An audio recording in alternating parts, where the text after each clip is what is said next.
ഭാരതീയ പുരാതന കവികളിൽ അഗ്രഗണ്യൻ.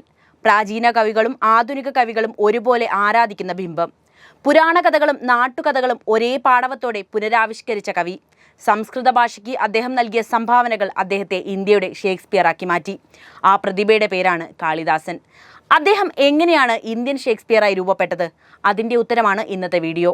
അതിനു മുൻപ് ഒരു ചോദ്യം. കാളിദാസിനെ ഇന്ത്യൻ ഷേക്സ്പിയർ എന്ന് അഭിസംബോധന ചെയ്യുന്നതിൽ നിങ്ങളുടെ അഭിപ്രായം എന്താണ്? കമന്റ് ബോക്സിൽ എഴുതൂ. അപ്പോൾ നമുക്ക് നേരെ വീഡിയോയിലേക്ക് പോകാം. ബുദ്ധി വളർച്ചയില്ലാത്തവനായിട്ടായിരുന്നു കാളിദാസൻ വളർന്നത്.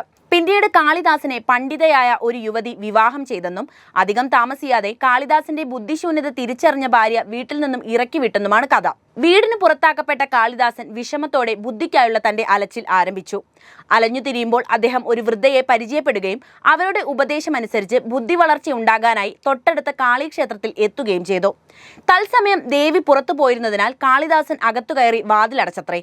തിരിച്ചു വന്ന ദേവി അകത്താര് എന്ന് ചോദിച്ചപ്പോൾ കാളിദാസൻ പുറത്താര് എന്ന മറുചോദ്യമാണ് ഉന്നയിച്ചത്. പുറത്ത് കാളി എന്ന് ദേവി പറഞ്ഞപ്പോൾ അകത്ത് ദാസൻ എന്ന് കാളിദാസൻ മറുപടി നൽകി. കാളിദാസന്റെ ബുദ്ധിശൂന്യത തിരിച്ചറിഞ്ഞ ദേവി നാക്ക് പുറത്തു നീട്ടാൻ ആവശ്യപ്പെടുകയും അപ്രകാരം ചെയ്ത കാളിദാസന് അറിവിന്റെ ആദ്യാക്ഷരങ്ങൾ പകർന്നു നൽകുകയും ചെയ്തതെന്നാണ് കഥ. വിദ്യാരംഭം ദേവിയിൽ നിന്നും ലഭിച്ചതുകൊണ്ടാണ് കാളിദാസന്റെ കവിതകൾക്ക് ഇത്ര മഹത്വം വന്നതെന്നാണ് വിശ്വസിച്ചു പോന്നത്. ഇത് ഒരു ഐതിഹ്യ കഥയാണ്. ഹിമാലയത്തിനടുത്തും ഉജ്ജയിനിയുടെ പരിസരത്തും കലിംഗയിലുമാണ് കാളിദാസൻ ജീവിച്ചിരുന്നതെന്നാണ് പണ്ഡിതന്മാർ അഭിപ്രായപ്പെടുന്നത്. പക്ഷേ അദ്ദേഹത്തിന്റെ ജന്മസ്ഥലം ഇന്നും ഏതാണെന്ന് ഉറപ്പിച്ചു പറയാൻ ആർക്കും സാധ്യമല്ല. കാളിദാസൻ തന്റെ കുമാരസംഭവയിൽ ഹിമാലയത്തെക്കുറിച്ചുള്ള വിശദമായ വിവരണം നൽകുന്നുണ്ട്. അങ്ങനെയാണ് ഹിമാലയൻ താഴ്വരയിൽ എവിടെയോ ആയിരുന്നു അദ്ദേഹം ജീവിച്ചതെന്ന് അനുമാനിക്കാൻ കാരണമായത്. സംസ്കൃത പണ്ഡിതനായ ലക്ഷ്മീധർ കല്ല കാളിദാസന്റെ ജന്മസ്ഥലം എന്ന പേരിൽ ഒരു പുസ്തകം എഴുതിയിരുന്നു.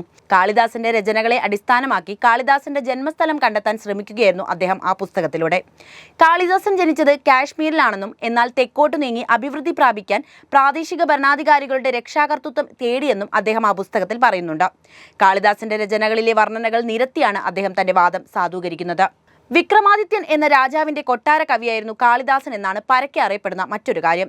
BC 1-ാം നൂറ്റാണ്ടിൽ ഉജ്ജയിനിയിൽ ഭരണം നടത്തിയ രാജാവായിരുന്നു വിക്രമാദിത്യൻ.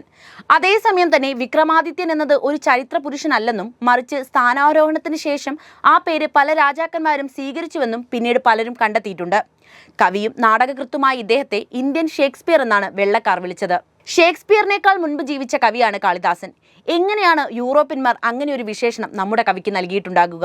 ഇംഗ്ലീഷ് ഭാഷയിലെ മികച്ച എഴുത്തുകാരൻ, ലോകത്തെ പ്രമുഖ നാടക പ്രവർത്തകനുമാണ് വില്യം ഷേക്സ്പിയർ. തന്റെ രചനകൾ കൊണ്ട് ലോകം മുഴുവൻ വിശ്വ എഴുത്തുകാരൻ എന്ന് അടയാളപ്പെടുത്തിയ വ്യക്തിത്വം. ഇംഗ്ലീഷ് സാഹിത്യം ഇത്രയ്ക്കും ആഘോഷിച്ച ഒരു കവിയോ എഴുത്തുകാരനോ ഉണ്ടാകില്ല. കാളിദാസനെ ഇദ്ദേഹവുമായാണ് വെള്ളക്കാർ താരതമ്യം ചെയ്തത്. എന്തുകൊണ്ടായിരിക്കും അത്? രവീന്ദ്രനാഥ് ടാഗോർ ശകുന്തള എന്ന തന്റെ ലേഖനത്തിൽ കാളിദാസന്റെ ശകുന്തളയെ ഷേക്സ്പിയറുടെ ടെമ്പസ്റ്റുമായി താരതമ്യം ചെയ്യുന്നുണ്ട്. ഈ താരതമ്യത്തിൽ പ്രത്യേകം ശ്രദ്ധിക്കേണ്ടത് രണ്ട് കവികളുടെ കാലത്തെ പ്രണയമെന്ന ആശയം എങ്ങനെ രൂപപ്പെട്ടു എന്നതാണ്. ഈ ആശയങ്ങൾ കാലക്രമേണ എങ്ങനെ സഞ്ചരിച്ചു? കലയിലൂടെയും ജനകീയ സംസ്കാരത്തിലൂടെയും നമ്മളിലേക്ക് അത് എങ്ങനെ എത്തി? നമുക്കൊന്ന് നോക്കാം. ഏകാന്തവാസത്തിൽ കഴിയുന്ന മിറാൻഡയും ഫെർഡിനാൻഡ് രാജകുമാരനും തമ്മിലുള്ള പ്രണയം, ഒരു ആശ്രമത്തിൽ വളർന്ന ശകുന്തളയും കൊട്ടാരത്തിൽ കഴിഞ്ഞ ദുഷ്യന്ത രാജാവും തമ്മിലുള്ള പ്രണയത്തോട് പലപ്പോഴും സമാനതകൾ പുലർത്തിയിട്ടുണ്ട്. രണ്ട് സന്ദർഭങ്ങളിലും ആദ്യ കാഴ്ചയിൽ തന്നെ പ്രണയം വിരിയുന്നു. പ്രണയത്തെ തുടർന്ന് ഇരുവർക്കും നേരിടേണ്ടി വന്ന കഷ്ടപ്പാടുകളും സമാനം തന്നെ. ഇനി എടുത്തു പറയേണ്ടത് പശ്ചാത്തലമാണ്. ഒന്നിൽ കടലിനാൽ ചുറ്റപ്പെട്ട തീർത്തും ഒറ്റപ്പെട്ട ഒരു ദ്വീപ്, മറ്റൊന്നിൽ ഘോരവനത്തിനുള്ളിലെ ഒറ്റപ്പെട്ട ആശ്രമം. അപ്പോഴും കഥാപാത്രങ്ങളിൽ വ്യത്യാസങ്ങൾ നമുക്ക് തോന്നും. ആ വ്യത്യാസങ്ങളിലേക്ക് ഒന്ന് പോയി നോക്കാം. വനത്തിലാണ് ശകുന്തള ജീവിച്ചത്. വനത്തിലെ മൃഗങ്ങളും സസ്യലതാദികളും ഉൾപ്പെടുന്നതാണ് അവളുടെ ലോകം. ആ ലോകത്തേക്കാണ് ദുഷ്യന്തൻ കടന്നു വരുന്നത്. മൃഗങ്ങളോടും സസ്യങ്ങളോടും പൂക്കളോടും കഥ പറയുന്ന ശകുന്തളയുടെ പ്രിയ തോഴിയായിരുന്നു ഒരു മുല്ലച്ചെടി. ദുഷ്യന്തനെ തേടി നാട്ടിലേക്കുള്ള ശകുന്തളയുടെ പറച്ചുനടലിൽ മനം നൊന്ത മുല്ലവള്ളിയെ നമുക്ക് എങ്ങനെയാണ് മറക്കാനാകുക? പ്രണയം അവൾക്ക് പ്രിയപ്പെട്ടതാണെങ്കിലും വന്യതയിൽ അവൾക്ക് പ്രിയപ്പെട്ട പലതും ഉണ്ടായിരുന്നു. ടെമ്പസ്റ്റിലെ മിറാൻഡയിലേക്ക് നോക്കാം. വ്യത്യസ്തമായ പശ്ചാത്തലത്തിലാണ് മിറാൻഡ കഴിഞ്ഞത്. അവൾ വഹിക്കുന്ന ഏകാന്തത അസഹനീയമാണ്. കടൽ തിരമാലകൾ തെറിപ്പിച്ച ഏകാന്തമായ പർവ്വതത്തിലാണ് മിറാൻഡ കഴിഞ്ഞത്. അവൾക്ക് പ്രകൃതിയുമായി ഒരു ബന്ധവുമില്ല.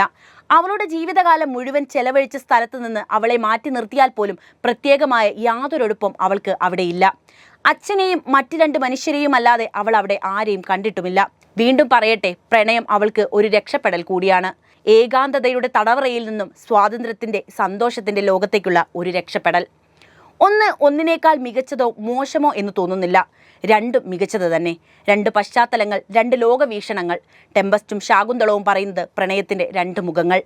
ഷേക്സ്പിയറിനേക്കാൾ മുമ്പ് തന്നെ സംസ്കൃത സാഹിത്യത്തിൽ വലിയ സംഭാവനകൾ നൽകിയ ഇന്ത്യൻ കവിയാണ് കാളിദാസൻ. ലോകം മുഴുവൻ കോളനിയാക്കിയ യൂറോപ്പിൻ്റെ വരവാണ് കാളിദാസിനെ ഇന്ത്യൻ ഷേക്സ്പിയറാക്കി മാറ്റാൻ കാരണമായത്. ലോകത്തിൻ്റെ കേന്ദ്രം യൂറോപ്പാണെന്ന വെള്ളക്കാരുടെ ചിന്തയാണ് ഇതിൻ്റെയും ആധാരം. വീഡിയോ ഇഷ്ടപ്പെട്ടാൽ ലൈക്ക് ചെയ്യാനും ഷെയർ ചെയ്യാനും ശ്രദ്ധിക്കുമല്ലോ.